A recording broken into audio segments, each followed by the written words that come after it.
En mi historia como inversor, uno de los errores más comunes que cometo, y creo que la mayoría, es decir, sí demasiado rápido y no demasiado tarde. Vieja frase que acuñan los operadores bolseros para entender cómo juega la ansiedad a la hora de tomar decisiones. Y ese va a ser la temática del programa de hoy. Y ahora sí, oficialmente, bienvenidos a esta idea del equipo Bulat que se llama El Inversor. Hoy sin Santi Bulat se pierde un programa a mi gusto espectacular. ¿Saben por qué? Porque no vamos a hablar de finanzas con un especialista, sí en nuestro comportamiento. Y así se llama, Emoción y Sentimientos, con el doctor Daniel López Rossetti, para entender por qué tomamos las decisiones que tomamos. Y ese es el punto principal a la hora de entender cómo decidimos o tomamos decisiones en base a sentimientos y no tanto usando la razón. Un ejemplo que vengo utilizando bastante últimamente. A mi entender, y creo que todos coinciden, que el minuto a minuto en los medios termina arruinando el profesionalismo y el fundamento a largo plazo de cualquier nota que quieran expresar. Es más importante lo que miden en el rating ahora, y fíjense que alguien dice algo y automáticamente mira el teléfono a ver qué repercusión tuvo, etcétera, que pensar y relajar y entender hacia dónde va lo que uno está diciendo. De la misma manera pasa en la política. Las encuestas diarias están matando al estadista. Entonces todos trabajan para ganar la elección, pero no para mejorar, como dice el dicho, la calidad de vida de la próxima generación. Y a nosotros en los mercados nos pasa lo mismo. Lo llamamos mark to market, la variación diaria del mercado. Que el dólar subió 30, 40, 50, te genera una ansiedad tal que no estás pensando por qué suceden las cosas, sino que el mismo clima produce la suba y la baja. Y eso es lo que nos vamos a permitir hoy, relajarnos con este invitado de lujo, con Daniel López Rossetti. Y desde esa manera tratar de entendernos un poco a nosotros, como hay veces en que uno se puede correr de mercado. No hace falta operar todo el tiempo, no hace falta tomar decisiones todo el tiempo. Uno se puede equivocar tomando decisiones, también se puede equivocar por no tomarlas, pero también puede tomar la decisión de decir, esta batalla no vale la pena. Reservo mis fuerzas para la próxima. Insisto con algo. Mucho se está hablando de la capacidad de pago de la Argentina. Pero todos nos guiamos por lo que teníamos antes, no por los números actuales. Y esto genera una incertidumbre, no precisamente por las noticias, no precisamente por los fundamentos, sino por nuestro comportamiento previo. Bueno, señores, usted si quiere participar lo puede hacer, porque para eso tenemos un montón de redes, hablando del minuto a minuto. Ejemplo, por Instagram, por Twitter o por Facebook, nos puede seguir mediante Equipo Bulat, siempre el arroba y el Equipo Bulat. Y también tenemos nuestro newsletter, Para Pensar, donde también a Daniel le vamos a pedir que algo nos aporte finalmente para tratar de cambiar al menos algo de sus actitudes. Eso dicen que es educar. Nuestro newsletter, elpuntodeequilibrio.com. Empezamos a trabajar, también tenemos nuestro segmento con Darío Guardado, así que espero que no sea ansioso, espero que no tenga miedo, espero que no tenga codicia y disfrute este programa.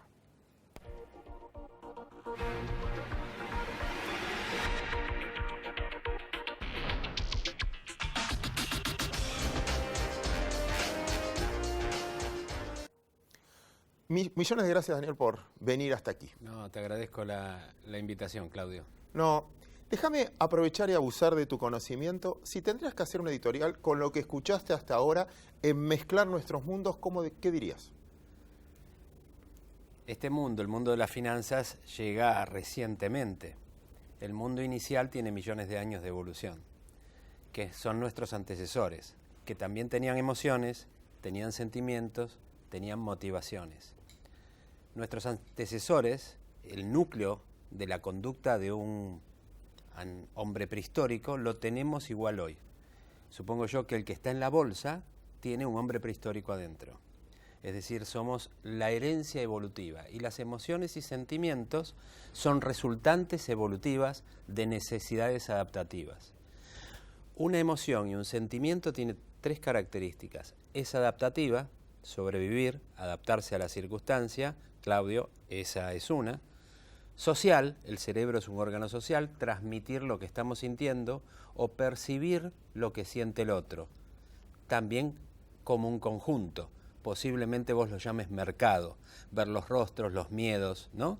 La comunicación social sirve para que cuando uno se asusta, los otros, sin ver el león en la sabana africana, ven el rostro de miedo de la cebra que sale corriendo y todos salen corriendo aunque no hayan visto el león. Creo que vos lo llamás corrida. Es verdad. ¿No es cierto? Esa sería una segunda opción. Y la tercera, que también creo que se ensambla con tu editorial, es la motivación.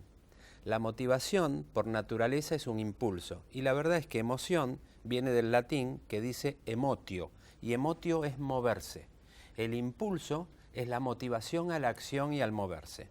Tenemos que convivir con esas tres cosas desde que éramos hombres mono para defendernos de un predador, cuidar a nuestra cría, supongo que se llamarán ahorros posiblemente en tu ámbito, y con eso tenemos que manejarnos. Y tu editorial dice, miedo, ansiedad y codicia.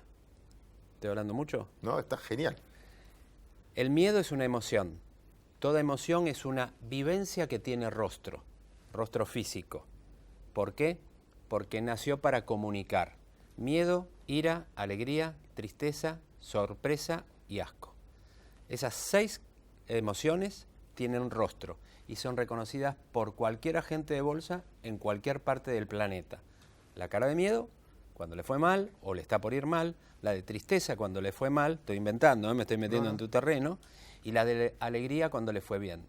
Pero un inversor acá o en Etiopía va a tener el mismo rostro porque son universales. ¿Por qué? Porque es parte de un programa biológico. Un ciego de nacimiento pone cara de miedo o de alegría cuando siente miedo o alegría y nunca la vio, no es un rostro aprendido. Es espontáneo de un programa biológico, es una conducta más ancestral. Los sentimientos son más modernos. Y el sentimiento es, por ejemplo, la codicia, el orgullo, la fe, la vergüenza, la culpa, el amor, el odio. Los sentimientos son mentalizaciones o procesos de los lóbulos frontales del pensamiento que procesan como en una licuadora las emociones básicas. Wow. Vamos de a una. Me faltó ansiedad. A ver. La ansiedad, que es lo que vos recién comentabas, Sí, que tuk, la ansiedad, la frase ¿cuál era? Sí antes de tiempo. Decir sí muy rápido y no demasiado tarde. Es linda frase. La ansiedad es una variable del miedo. La raíz de la ansiedad es el miedo. El miedo es un temor intenso frente a algo que tiene objeto. Le tenés miedo al robo, le tenés miedo a un ladrón, le tenés miedo a un despido, le tenés miedo a la enfermedad. La ansiedad es un temor chiquitito sostenido en el tiempo y que generalmente no tiene un objeto identificable. Si me expresé bien, lo que quiero decir es que una persona con ansiedad no reconoce a su enemigo ni su verdadero problema. El miedo es más fácil de solucionar. Una vez que te alejas del objeto, se soluciona. La ansiedad en principio no. Y la ansiedad sigue los mismos circuitos biológicos del miedo. Antes de tiempo. Hay un estudio recientemente, estoy improvisando, así que teneme paciencia, perfecto. Pero recién comentabas con respecto de antes de tiempo y la ansiedad como nivel de tensión anticipatoria, porque la ansiedad es una tensión anticipatoria de algo que está por venir, que puede ser, supongo yo, perdona que me meta, una caída en el mercado.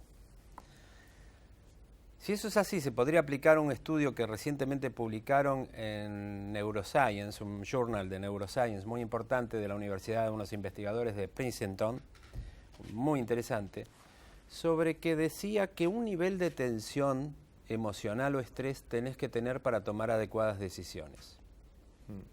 Si el nivel de tensión es más bajo, las decisiones no se toman adecuadamente.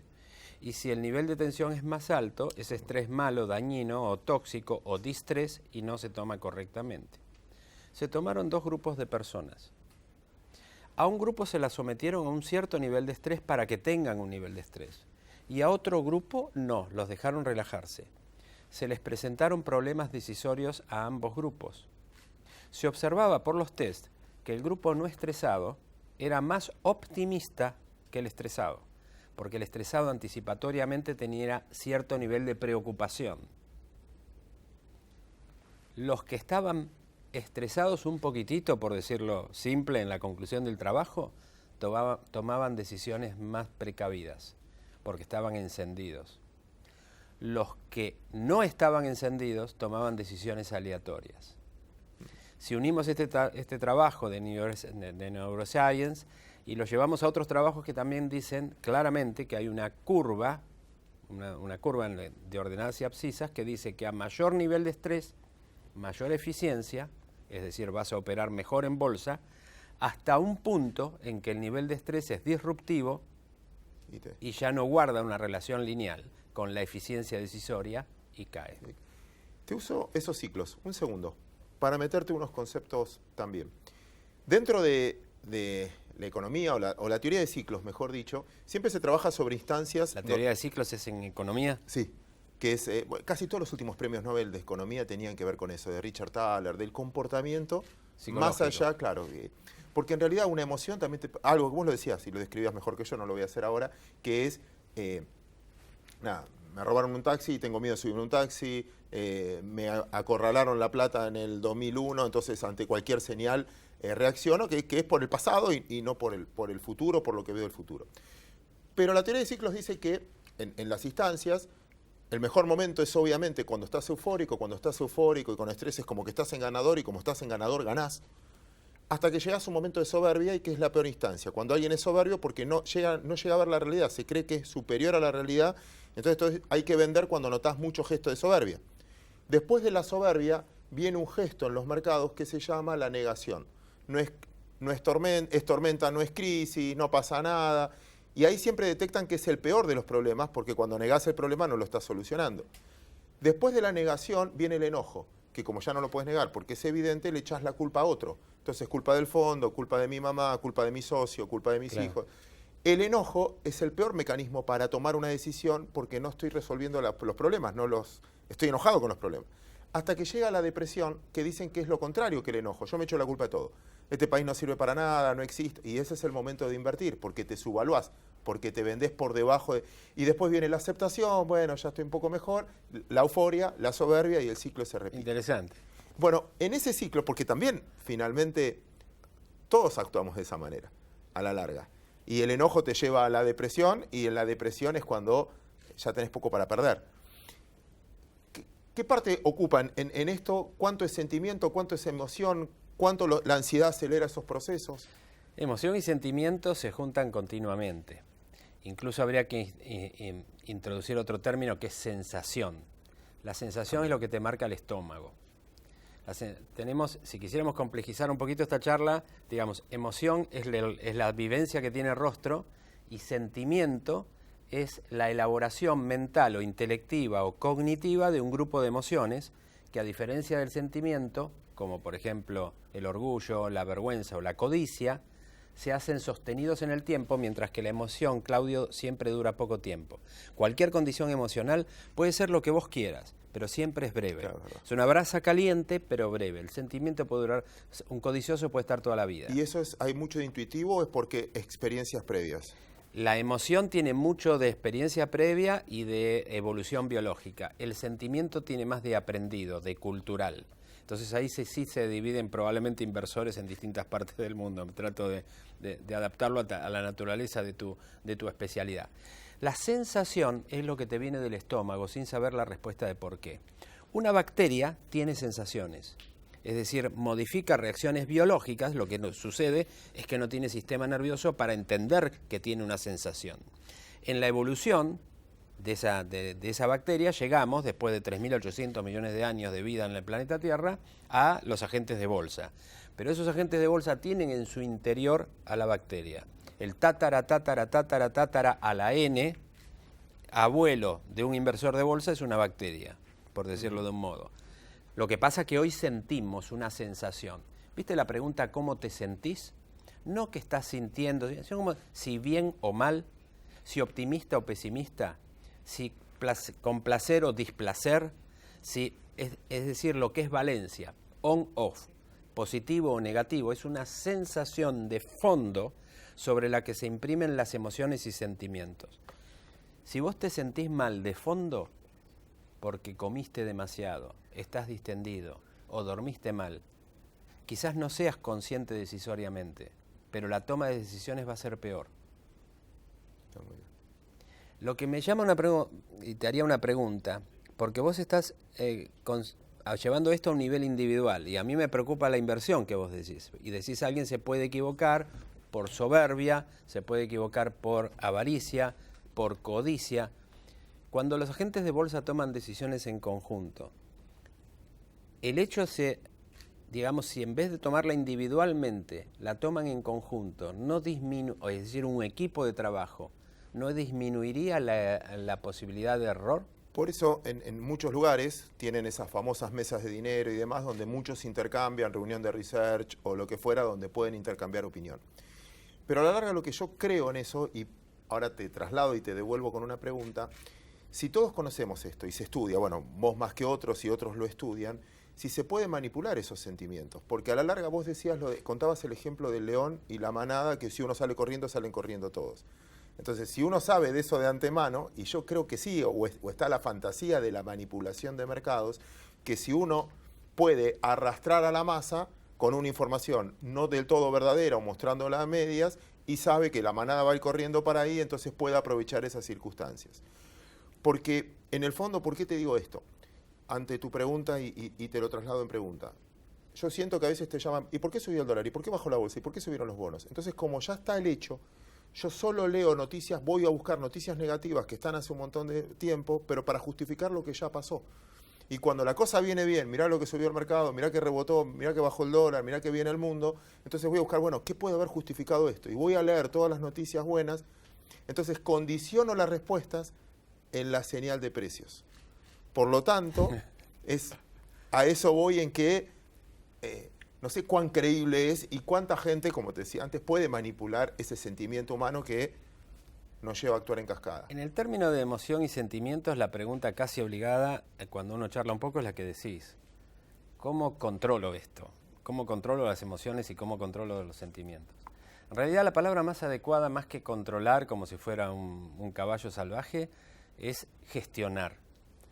Las emociones, cuando se desatan, son resortes. Son difíciles de controlar en ese momento, por eso pasan muchas desgracias.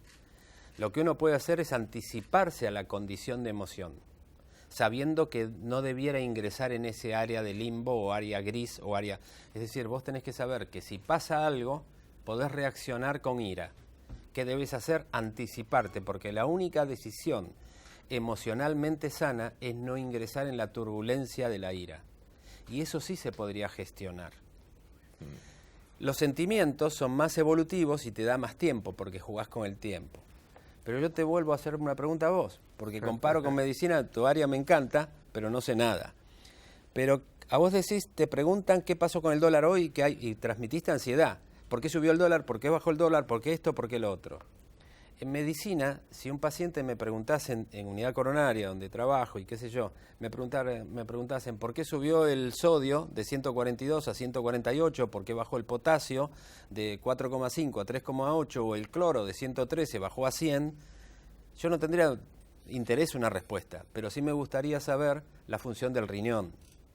Pero eso tiene que ver más con lo crónico, con lo más estable, con lo de fondo. Déjame llevarte a eso antes, porque ante tu mismo ejemplo, vamos a suponer que yo te digo, me empiezo a sentir mal, no sé, leí demasiado que si se me duerme el brazo izquierdo seguramente tengo un paro o tengo un problema cardíaco. O lo que fuera. Y leí tanto que fui a buscar todas las variables que todo me está pasando a mí porque lo leo ahí. Me condiciona la noticia, a eso voy. En el rubro de ustedes también puede pasar que te llegue un paciente que cree que sabe más que vos porque leyó todo y como que todo le pasó a él. Bueno, eso pasa porque hoy el paciente, y está bien, y aparte es lo que hay, no hay nada que discutir, pero a mí no me causa problema eso cuando viene un paciente y me dice, mire, doctor, yo googleé infarto, y ahora o yo googleé cáncer, y mire, yo vengo con esto porque... Tengo esto. Y le digo, sí, y incluso si lo que googleó lo hizo en una página seria, como una organización del Estado, o municipal, o de salud pública, o una organización científica reconocida, seguramente está bien. Ahora, usted leyó sobre infarto. Lo que en la página no está es el infarto de Juan. Es decir, el individual, el mío. Imagino yo, pero este es un juego que estamos haciendo, yo no sé si alcanzo a tus expectativas, Pero imagino yo que a lo mejor, alguna vez a mí me pasó leyendo estas diarios que tienen que ver con finanzas y qué sé yo, me parece que son cosas genéricas que pueden no adaptarse a mí. Es decir, que pueden haber recomendaciones, Claro, está muy bien. pero que no se adaptan a mí. Y creo que sería el mismo paralelo de pensar que yo tengo un infarto y por eso voy a tener insuficiencia cardíaca porque lo dice el doctor Google. Y la verdad que yo reviso al paciente y le digo, mire, usted tuvo un infarto, pero es chiquitito así, es un infartito. Le resta capital, le resta masa cardíaca, en tus términos sería capital. Le resta capital, si manejamos bien la máquina, creo que va a sobrevivir bien y no va a tener problema, tiene capital suficiente para mantener y pagar sus cuentas. Él a lo mejor se asustó por tener una consulta genérica. Me parece que eso tendría que ver con adaptar específicamente a cada perfil de inversor la molécula y el tratamiento adecuado. Daniel, me quedo con esa respuesta como última. Muchísimas gracias por haber participado en El Inversor. No, para mí fue una experiencia, porque estar en economía es una cosa muy rara. Buenísima. Y ahora vamos a ir a un mundo mucho más volátil que el tuyo y que el mío. A ver. Que es el mundo del campo, con los agrotips.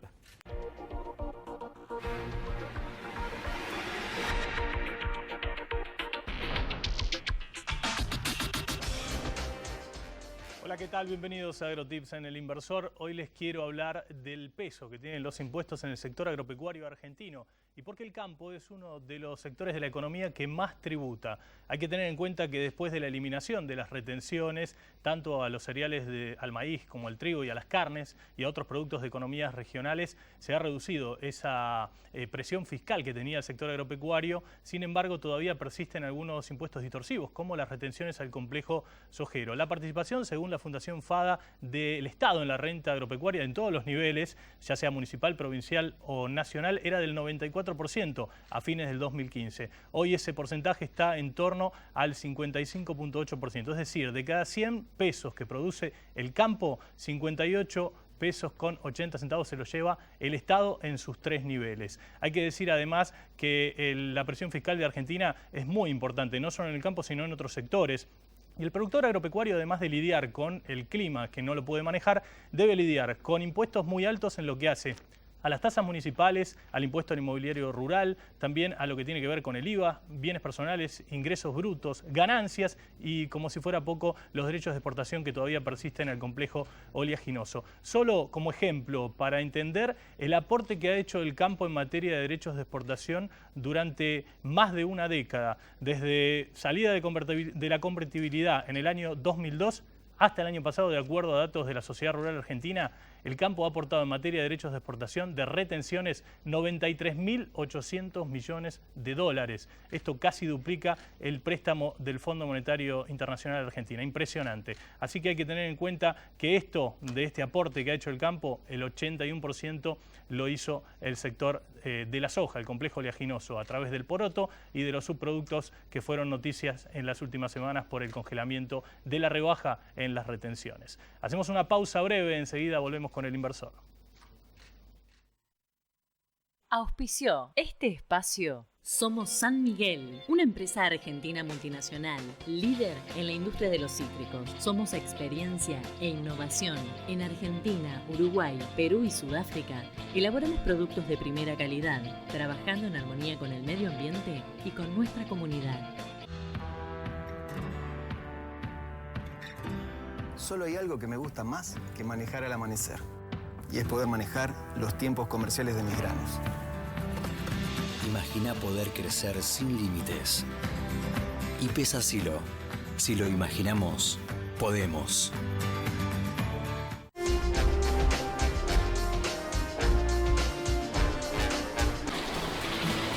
¿Qué es crecer para vos? ¿Pudiste entrar a Abu?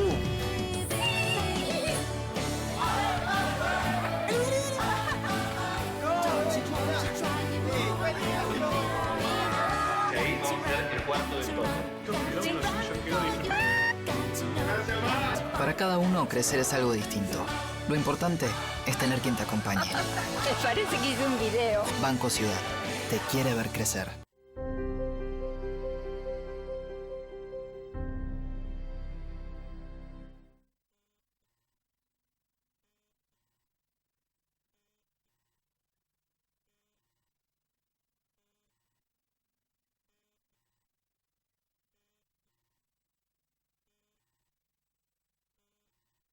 Un banco diferente. Banco Hipotecario.